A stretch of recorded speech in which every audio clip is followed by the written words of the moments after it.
మీ personal interviews మరియు వ్యాపార ప్రకటనల కొరకు ఈ నెంబర్ని సంప్రదించండి. నగిరి మాజీ ఎమ్మెల్యే, మాజీ మంత్రి, వైసీపీ కీలకమైన నాయకురాలు రోజా ఎప్పుడూ కాంట్రవర్సీలకి కేరప్ అడ్రస్గా ఉంటారు. ఆ సినిమాల్లో ఉన్నా, జబర్దస్త్లో ఉన్నా, రాజకీయాల్లో ఉన్నా ఎప్పుడు కాంట్రవర్సీలు అంటే ఎతుక్కుంటూ వెళ్ళే రకం. నోరుంది కదా అని ఇష్టం వచ్చినట్టు మాట్లాడే రకం. బురద అవతల మాదిరి వేద్దామనుకుంటుంది, కానీ ఆమె మీద బురద పట్టిద్ది. సరే, ఇంతవరకు లడ్డూ వివాదం మీద ఆమె ఇప్పటికే చాలా బాధలో ఉంది. అధికారం పోయింది, తిరుపతి టికెట్ అమ్ముకునే అవకాశం కోల్పోయింది. ఇంతకుముందు తిరుపతి దర్శనాన్ని డబ్బులకు అమ్ముకునే వ్యక్తి రోజా. ఆమెకి ఎమ్మెల్యే జీతం గాక, మంత్రిగా ఉండే కమిషనరు గాక, ఇతర సినిమాలు సంపాదించింది చాలక తిరుపతి దర్శనాలను అమ్ముకున్న వ్యక్తి రోజా. ఆమె చరాలపనులు ఉన్నాయి. చాలామంది బయటకు వచ్చి దర్శనాన్ని అమ్ముకున్న వ్యక్తులు కూడా చెప్పారు, మా దగ్గర దర్శనానికి ఇంత తీసుకుందని. దేవుడి దర్శనాన్ని అమ్ముకున్న వ్యక్తి, ఆ జిల్లాకు సంబంధించిన వ్యక్తి కావడంతో ఆమెకు సహజంగానే కొద్దిగా ఎక్కువ దర్శనాలు ఉంటాయి, ప్రోటోకాల్ దర్శనాలు ఉంటాయి. ఆ ప్రోటోకాల్ దర్శనాన్ని అమ్ముకొని తన పక్కన మంది మార్బలాన్ని తీసుకొని వెళ్ళి వాళ్ళందరినీ దర్శనం చేపిస్తూ ఉంటుంది రోజా. ఇప్పుడు ఆ రోజా ఈ లడ్డూ వివాదం మీద మాట్లాడింది. ఏం చెప్పాడు, ఈ రోజు చంద్రబాబు నాయుడు ప్రెషర్ పెట్టాక ఏం చెప్పాడు అనేది భక్తులందరూ కూడా గమనించాల్సిన విషయం. రెండవది, మీరు చూస్తే చంద్రబాబు నాయుడు డైవర్షన్ పాలిటిక్స్ ఎప్పుడూ చేస్తుంటారు. అలాగే ఈ రోజు అసలు విషయాన్ని వదిలేసి రాజకీయ కామెంట్ ఎక్కువైనాయి. రోజా గారు సబ్జెక్టుకు రండి. Subject please, subject. కొండ మీదకి జగనన్న అధికారంలో ఉన్నప్పుడు మోడీ గారు వచ్చారు, అమిత్ షా గారు వచ్చారు, ఎక్స్ సీజే రమణ గారు వచ్చారు, ప్రెసెంట్ సీజే గారు వచ్చారు. అంతెందుకు చంద్రబాబు నాయుడు అంటే వీళ్ళకేమో 1600 రూపాయల నెయ్యితో కలిసిన లడ్డు పెట్టారేమో. జనాన్ని పెట్టిన లడ్డు గురించి మాట్లాడండి రోజా గారు. మీరు రెండు రకాల నెయ్యిలు కొన్నారట వీళ్ళు. ఒకటి 1600 రూపాయలకి కేజీ నెయ్యిని కొన్నారు, తర్వాత 320 రూపాయలకి కేజీ నెయ్యిని కొన్నారు. మేము అడుగుతుంది, భక్తులు అడుగుతుంది ఏంటి, 300 రూపాయలకి కిలో నెయ్యి అనేది కల్తీ నెయ్యి. ఆ నెయ్యి గురించి, ఆ నెయ్యితో తయారు చేసిన లడ్డూలు ఎవరికి పంచారు? 50 రూపాయలకి లడ్డు అని చెప్పేసి ప్రజలకు అమ్మారు కదా, భక్తులకి అమ్మారు కదా. ఆ భక్తుల గురించి అడుగుతున్నాం మేము. సీజే గారికి ఇచ్చింది, ప్రధాని గారికి ఇచ్చింది, వాళ్ళకి ఇస్తే మంచి లడ్డూలు ఇచ్చారేమో. జాగ్రత్తగా ఉండి మళ్ళీ కనిపెడితే ఎక్కడ ప్రాబ్లం వస్తుందో, ఎక్కడ జైల్లో దోస్తారో. లడ్డూలో ఏ మాత్రం రుచి తేడా ఉంటే ఆ రోజే వాళ్ళు కంప్లైంట్లు ఇచ్చి ఉంటారుగా. ఎందుకు కంప్లైంట్లు ఇవ్వలేదు? ఇప్పుడు ఆ 5 సంవత్సరాల్లో ఏదో జరిగిందని నింద వేయటానికి ఈ రోజు టీటీడీని ఎంచుకొని తిరుమల తిరుపతి దేవస్థాన ప్రతిష్టను దిగజార్చడం ఎంతవరకు కరెక్ట్ అని భక్తులందరూ కూడా. దేవుడి ప్రతిష్టను దిగజార్చడం గురించి రోజా చెప్తుంది. ఏది? దర్శనాలకి టికెట్ అమ్ముకున్న రోజా చెప్తుంది. మనం వినాలి. మరి ఏం చేద్దాం, మన కర్మ. ఇలాంటి వాళ్ళంతా నాయకులు అయితే ఇంతే ఉంటుంది. ఆలోచించాల్సిన అవసరం ఉంది. అండ్ మూడోది, ఈ రోజు ఎవరైతే బీజేపీ నాయకులు కూడా మాట్లాడుతున్నారో వాళ్ళని నేను అడుగుతున్నా, టీటీడీ బోర్డులో మెంబర్లుగా బీజేపీకి సంబంధించిన వాళ్ళు ఉన్నారు. మరి ఆ రోజు తప్పు జరిగితే వీళ్ళందరూ ఎందుకు మోడీ గారికి, అమిత్ షాకి ఇన్ఫార్మ్ చేయలేదు? అంటే విషయం ఏంటంటే వీళ్ళకేం తెలుసు, నువ్వు నెయ్యి తెప్పిస్తున్నావు, కాదే తక్కువ క్వాలిటీ నెయ్యి తెప్పిస్తావు అని అనుకున్నారు తప్ప, దాంట్లో కొవ్వు కలిపిన నెయ్యి, యానిమల్ కొవ్వు కలిపిన నెయ్యి, పంది కొవ్వు కలిపిన నెయ్యి తెప్పిస్తావని ఎవరైనా కలగంటారా ఏంటి? నిజంగా అదే తెప్పిస్తున్నావు అని తెలిస్తే అక్కడ లడ్డూ తయారు చేసేవాళ్ళు కూడా తయారు చేయరు. వాళ్ళు నాణ్యత తగ్గింది అని చూశారు తప్ప, నువ్వు ఎక్కడి నుంచి తెప్పిస్తున్నావు, ఏం కలుపుతున్నారు దాంట్లో అని తెలియలేదు. ఎందుకంటే తిరుపతిలో ఏమి కలిపారో కనిపెట్టే ల్యాబ్ లేకపోవటం అనేది పెద్ద పొరపాటైంది. అది మొన్న ఎన్డీటీవీ పంపిస్తేగా తెలిసింది.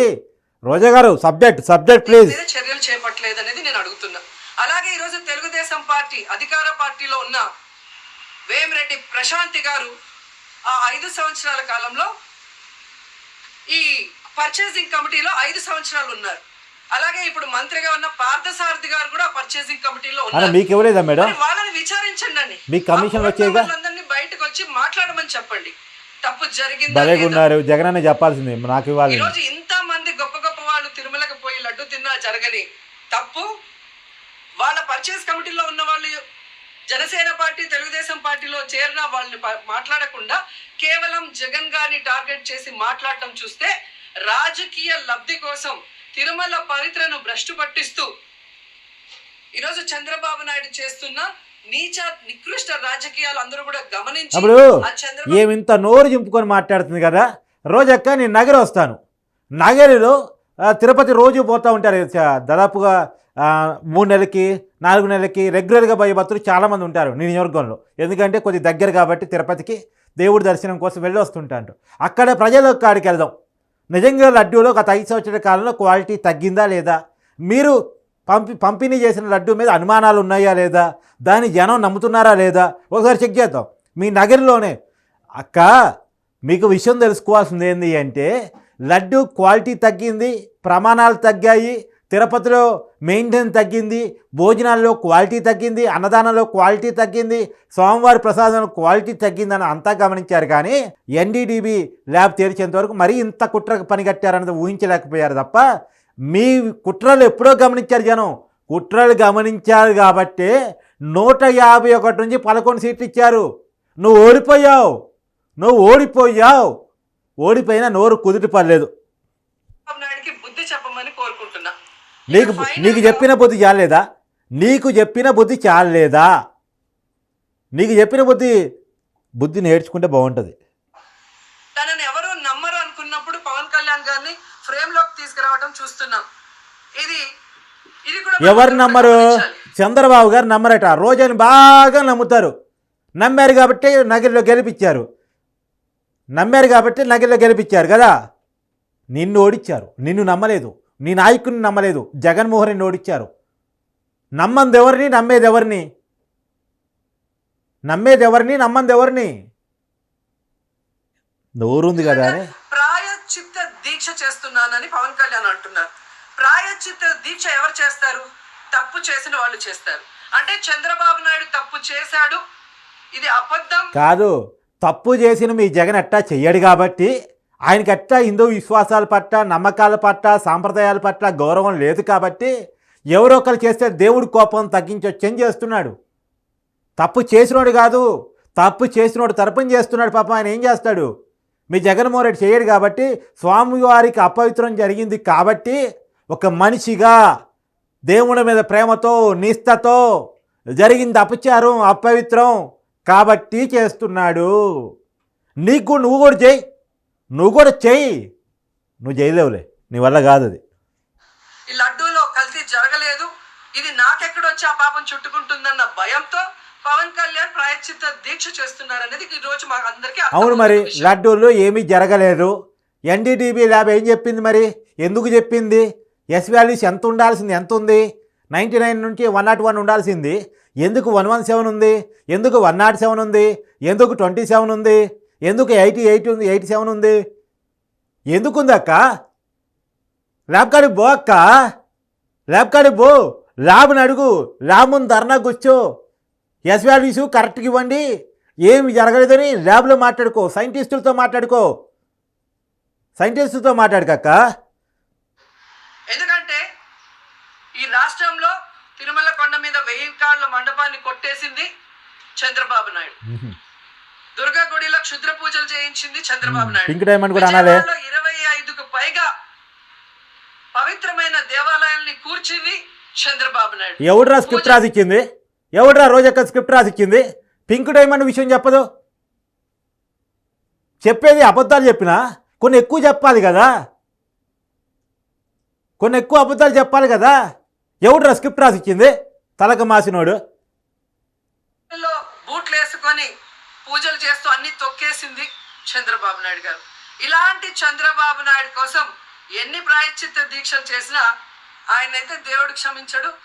అలాగే హిందువులు కూడా చంద్రబాబు నాయుడిని క్షమించరు. ఆ పాపం నుంచి తప్పించుకోవడానికి పవన్ కళ్యాణ్ చేస్తున్న ఈ 11 రోజుల ప్రాయశ్చిత్త దీక్ష పవన్ కళ్యాణ్కి మాత్రమే పనికొస్తుంది. కాబట్టి ఇకనైనా తిరుమల తిరుపతి దేవస్థానాన్ని అడ్డం పెట్టుకొని జగనన్న మీద దుమ్మెత్తి పోసే కార్యక్రమాల్లో ప్రతిష్టగా దిగజారిస్తే తిరుపతి అమ్మాయిగా నేను ఊరుకునేది లేదని కూడా ఈ సందర్భంగా తెలియజేస్తున్నాను. తిరుపతి అమ్మాయి అంట దేవుడి దర్శనాలు అమ్ముకునే రోజా, డబ్బులుంటే తప్ప ఏ పని చేయని రోజా, కార్యకర్తల్ని పట్టించుకుని రోజా, నగల్లో వైసీపీ కార్యకర్తలతో తగాదు పెట్టుకునే రోజా, అక్కడున్న భూమన కరుణాకర్ రెడ్డితో వైరం ఉన్న రోజా, వైసీపీ లీడర్ అతను మళ్ళీ టీటీడీ చైర్మన్గా పనిచేశాడు. తర్వాత పెద్దిరెడ్డి రామచంద్రారెడ్డితో పడని రోజా, మిథున్ రెడ్డితో వైరంతో ఉండే రోజా తిరుపతి అమ్మాయి అని చెప్పుకుంటుంది. నీకు తిరుపతిలో నిన్నెవడు సమర్థిస్తాడు చెప్పు? నువ్వు తిరుపతిలో నీకు 10 ఓట్లు రాలుతాయా? నీ పేస్ తోటి, నీ మొహంతో 10 ఓట్లు రాలుతాయా? నీకు 10 ఓట్లు గట్టిగా పడతాయా? వేవ్ వస్తే గెలుస్తావు, వేవ్ లేకపోతే ఓడిపోతావు. అది నీ పరిస్థితి. నిజంగా తిరుపతి అమ్మాయిగా నీకు గనక ఉంటే వైసీపీ మొహాన, జగన్మోహన్ రెడ్డి మొహాన రాజీనామా లేక పడేసి తిరుపతిలో ఇంత అపచారం చేస్తావా? ల్యాబ్ చెప్పింది, చంద్రబాబు గారు చెప్పడం కాదు, చెప్పింది ల్యాబు, రిపోర్ట్ చెప్పింది. అపచారం జరిగింది, అపవిత్రం జరిగింది అనేది ల్యాబ్ చెప్పింది. నీకు డౌట్ ఉంటే లడ్డూ తయారు చేసే పోర్ట్ కమిటీ వాళ్ళు మీకు ఎప్పటి నుంచి అనుమానం వచ్చింది? మీరు ఎన్నిసార్లు వైసీపీలో అధికారంలో ఉన్నప్పుడు కంప్లైంట్ చేశారు కూడా అడిగిపోయి. లడ్డూ తయారు చేసే వాళ్ళు ఉంటారుగా, వాళ్ళకి ఏ రాజకీయ పార్టీతో సంబంధం లేదు. వాళ్ళు వైసీపీ అధికారంలో ఉన్నప్పుడు కొన్ని 100 సార్లు కంప్లైంట్ చేశారట, నెయ్యి క్వాలిటీ తగ్గుతుందని. పాపం వాళ్ళకి తెలియదు, ఇంకా ఈ కలిపి చేస్తున్నారన్న విషయం తెలియదు. నెయ్యి క్వాలిటీ తగ్గింది అనుకున్నారు అంతే పాపం వాళ్ళు. ఆ క్వాలిటీ మీద అనేక సార్లు కంప్లైంట్ చేస్తే కంప్లైంట్ చేసిన వాళ్ళని బెదిరించారు తప్ప నెయ్యి క్వాలిటీని మార్చలేదు. ఎందుకు మారుస్తారు? వాళ్ళకి కావాలని చేస్తున్నప్పుడు. మళ్ళా టెండర్ ప్రక్రియలో అనేక అక్రమాలు, ఎన్ని అక్క ఇదంతా వద్దు. నువ్వు తిరుపతిలో ఎన్నిసార్లు దర్శనం చేసుకున్నావు, ఎన్నిసార్లు లడ్డూలు తిన్నావు, ఇప్పుడు పోయి తిరుపతి లడ్డూ తిను. ఆ టేస్ట్కి నీ జగనన్న ఉన్నప్పుడు టేస్ట్కి తేడా ఉందో లేదో మనస్ఫూర్తిగా కొండ మీద రాజకీయాలకు అతీతంగా చెప్పు. లేదు, నువ్వు చెప్పలేవు, నీకు మనసు రాదు, నీకు నోరు రాదు, అబద్ధాలు తప్ప నిజాలు మాట్లాడడానికి రాదు, నవ్వు రాకపోయినా జబర్దస్త్లో నవ్వినట్టే, వాస్తవాలు చెప్పకుండా అబద్ధాలు చెప్పడమే నీ బుద్ధి అయితే అక్కడ జనాన్ని అడుగు. తిరుపతి కొండ మీదకి పోయి జనాన్ని అడుగు, జగన్ అనే టైంలో లడ్డూ టేస్ట్ ఎలా ఉంది, ఇప్పుడు లడ్డూ టేస్ట్ ఎలా ఉంది అనేది అడుగు, చెప్తారు చాలు. ఈ ల్యాబ్లు, ఈ సైంటిస్టులు ఏం అవసరంలా. నువ్వు తిరుపతి అమ్మాయి అంటున్నావు కదా, కొండ మీదకి పోయి అడుగు, ఇవాళ చెప్తారు.